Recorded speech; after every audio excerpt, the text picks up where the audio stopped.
سلام، خوش اومدین به این ویدیو. من الهام و توی این ویدیو قرار راجع به منابع و رفرنس های دوران علوم پایش صحبت بکنیم. قبل از اینکه وارد ویدیو بشیم، من میخوام راجع به اهمیت درس های دوران علوم پایه صحبت کنم. چیزی که کمتر بهش پرداخته میشه و همه آدم ها معمولا شنیدین که میگن درس های علوم پایه خیلی به درد نمیخوره و خیلی کاربردی و بالینی نیستش و شما صرفا اگر این درس ها رو پاس کنین و بگذرونین کافیه.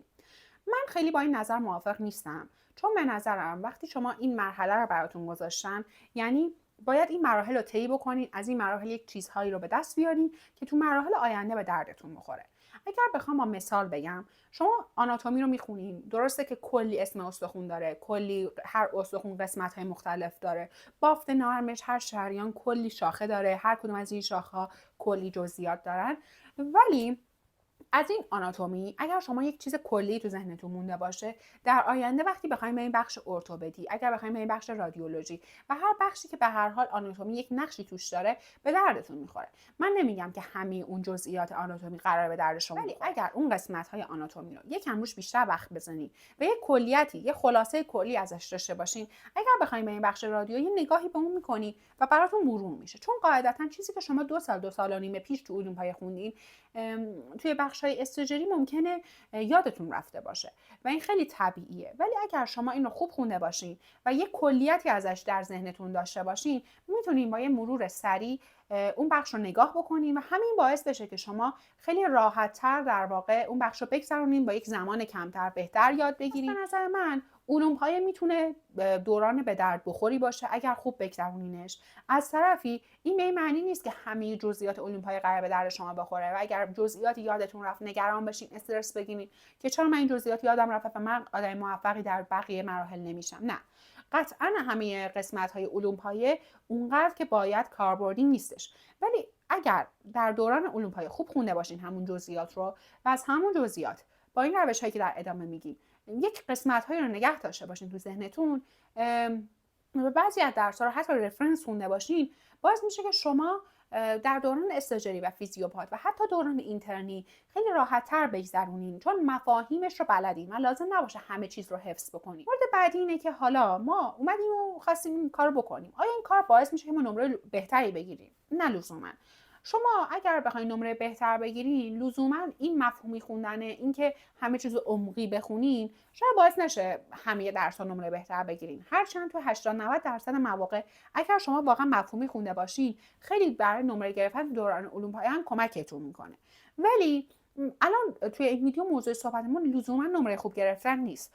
بحث من اینه که بیایم یه جوری درس‌های علوم پایه رو بخونیم که راحت تر بتونیم تو مراحل بعدی اینها رو به کار ببریم و یک چیزی، یک اندوخته از دوران علوم پایه داشته باشیم که بگیم ما این 2 سال و نیم گذروندیم، قراره در بقیه مراحل به دردمون بخوره. و بیشتر موضوع صحبتمون توی این ویدیو عمقی خوندن و عمقی یاد گرفتن و درک مفهومی درس‌های علوم پایه است. قراره بگیم که چه درس‌هایی رو ارزش داره ما رفرنس بخونیم، اصلا رفرنس خوندن اوکی نیستش، وقتگیر نیست، چیکار بکنیم که این درس‌هایی که حالا مهم هست رو بهتر پیش ببریم.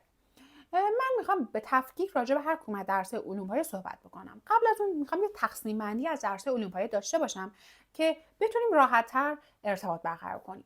ما اگر بخوایم درس‌های علوم پایه تقسیم بندی کنیم، یک سری درس‌های ماژور داریم و یک سری درس‌های مینور. درس‌های ماژور درس‌هایی هستن که شما معمولاً توی همه ترم‌های این درس‌ها رو داریم به نحوی و خیلی درس‌های اتفاقاً مهمتری هستن و مفاهیمشون خیلی به دردتون می‌خوره. مثل آناتومی، بافت و جنین که در واقع معمولاً در قالب پکیج علوم تشریح تو دانشگاه ارائه میشه، فیزیولوژی و تا حدی بیوشیمی.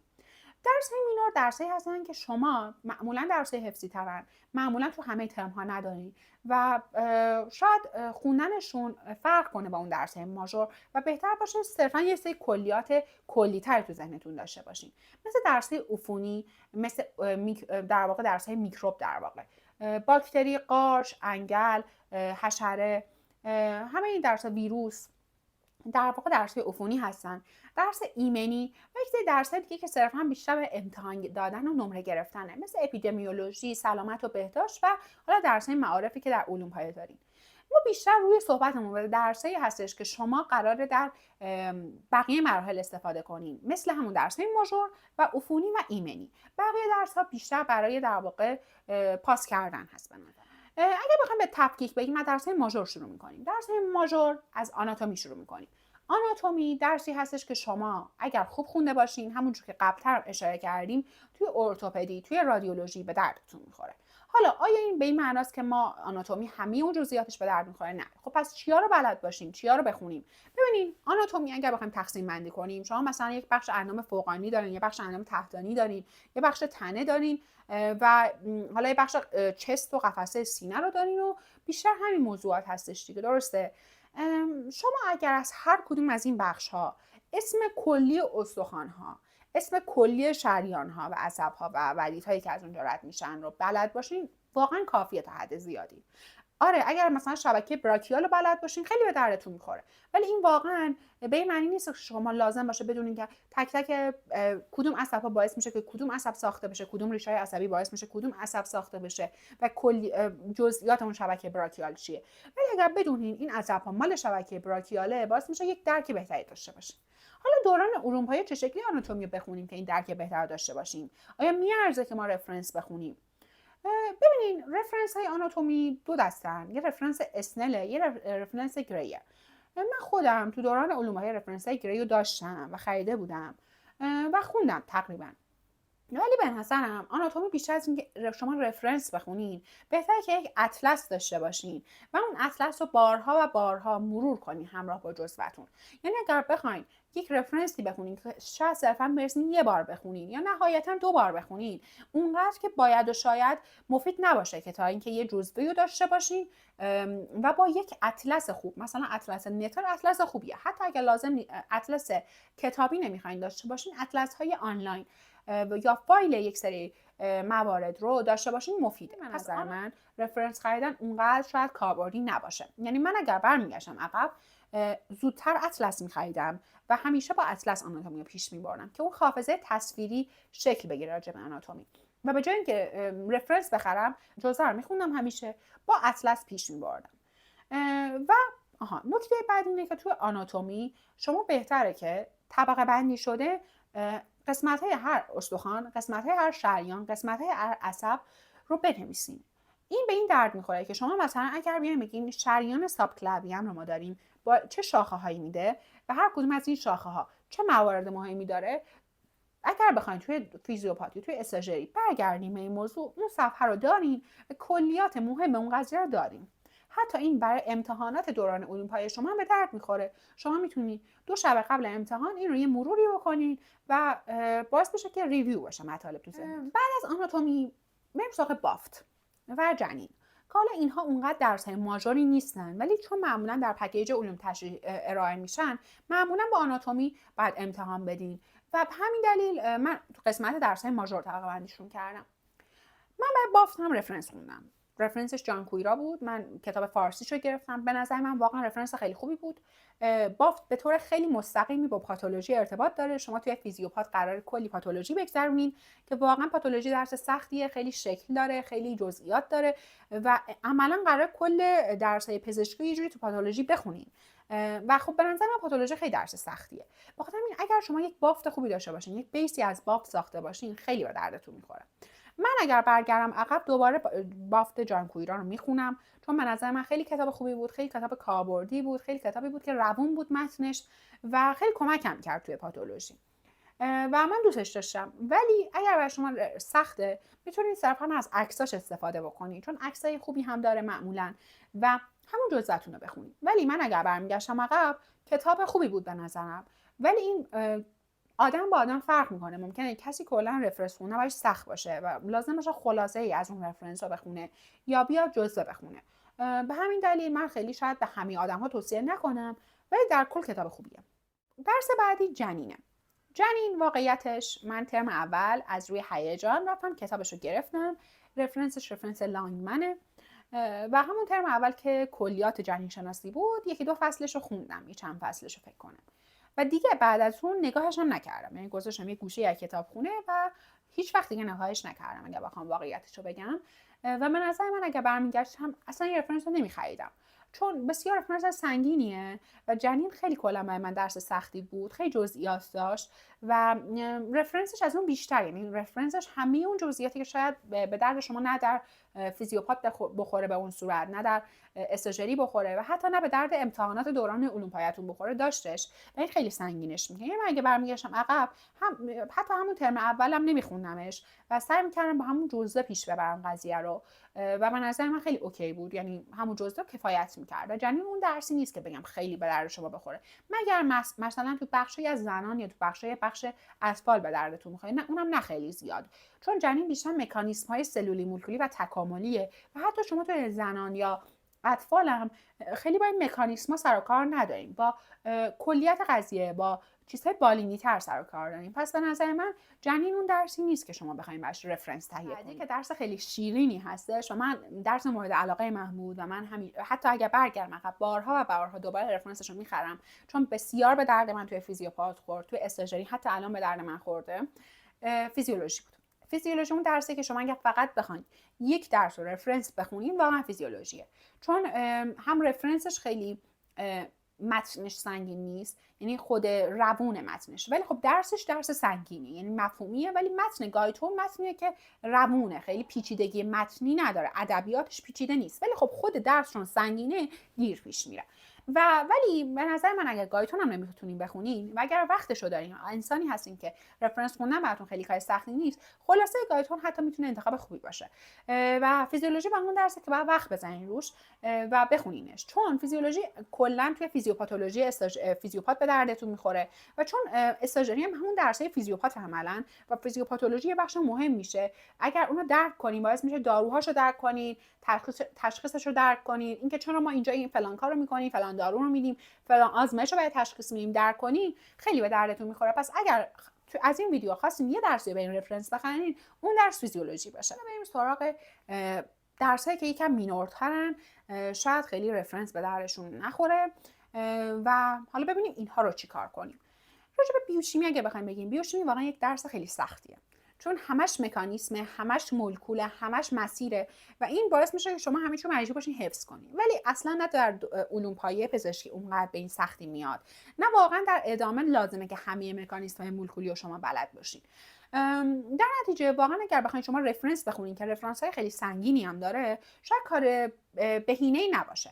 پس بهترین راه همینه که شما بیوشیمی رو با جزوه‌های حالا دانشگاهتون، با جزوه‌های اساتیدتون یا با ویدیوهای آموزشی پیش ببرید. اگر قرار باشه شما بیوشیمی چند تا بخش مهم رو بلد باشین، به نظرم بخش پروتئین ها مهمه که شما مثلا از پروتئین ها یه چیزهایی بدونین، آمینو اسیدها چه شکلی هستن، این پروتئین ها چه شکلی ساخته میشن، صرفا اینها رو بدونین. مسیر سنتز ATP و کلا مسیر در واقع انرژی سلولی رو بلد باشین خوبه، ولی در کل واقعا بیوشیمی جزئیاتش خیلی بالینی نیستش و شاید در فیزیوپات و استاژری اونقدر براتون به کار نیاد.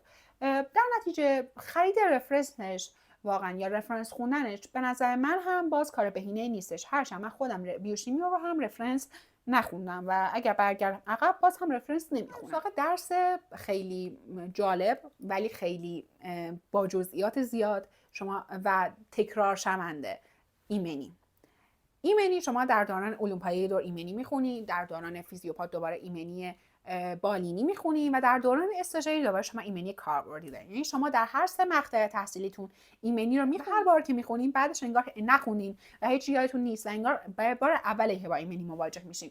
این اصلا چیز غیر عادی نیست، نگرانش نباشین. ایمنی واقعا درسیه که خیلی جزئیات داره، خیلی زیاد و به نظر من درس خیلی سنگینیه، چون انقدر جزئیات داره، انقدر مولکول داره، انقدر سایتوکاین داره، انقدر اینترلوکین داره و انقدر این هم مرتبطه که طبیعیه که آدم همه چی یادش نمونه. رفرنسی که شما در دوران علوم پایه دارین ابوالعباسه.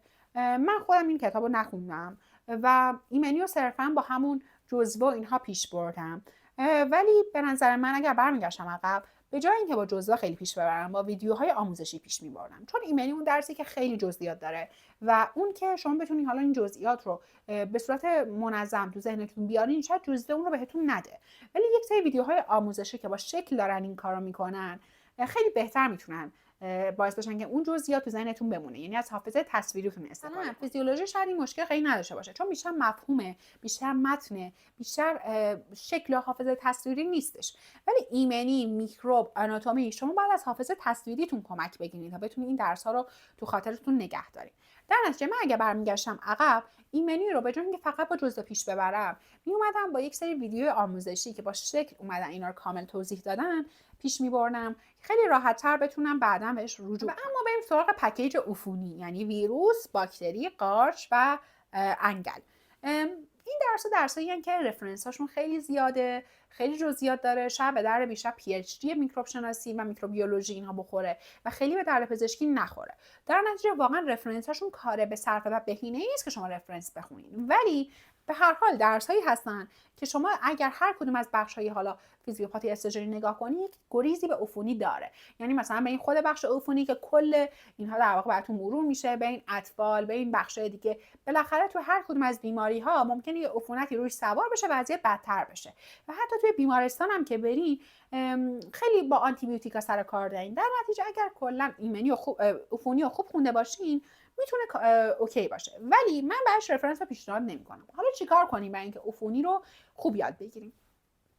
به نظر من یک سری ویدیوهای آموزشی هستش که اینا رو با شکل آورده. این باعث میشه که توی ذهنتون بمونه، چون بیشتر میگم شکله و آدم‌ها با حافظه تصویریش خیلی راحت‌تر بتونن عفونی ها رو یاد بگیرن.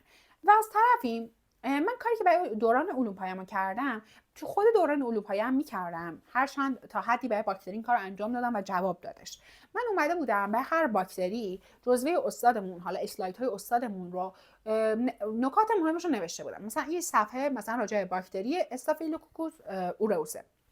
خب و هرچی نکته، مثلا این باکتری گرم مثبت، این باکتری نمیدونم باعث فلان بیماری ها میشه، این باکتری اینطوری اونطوریه رو نوشته بودم.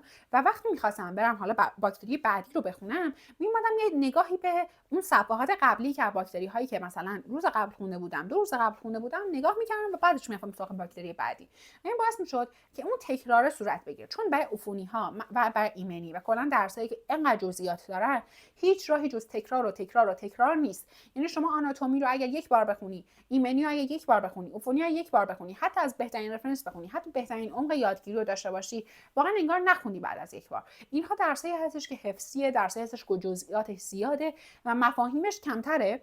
در شما باید تکرار کنین همه اونها رو. و من اگر برگردم عقب، بیشتر وقت میذارم روی اینکه اونها رو تکرار کنم و بیشتر اون خلاصه هایی که گفتم رو مینوشتم و مرور میکردم.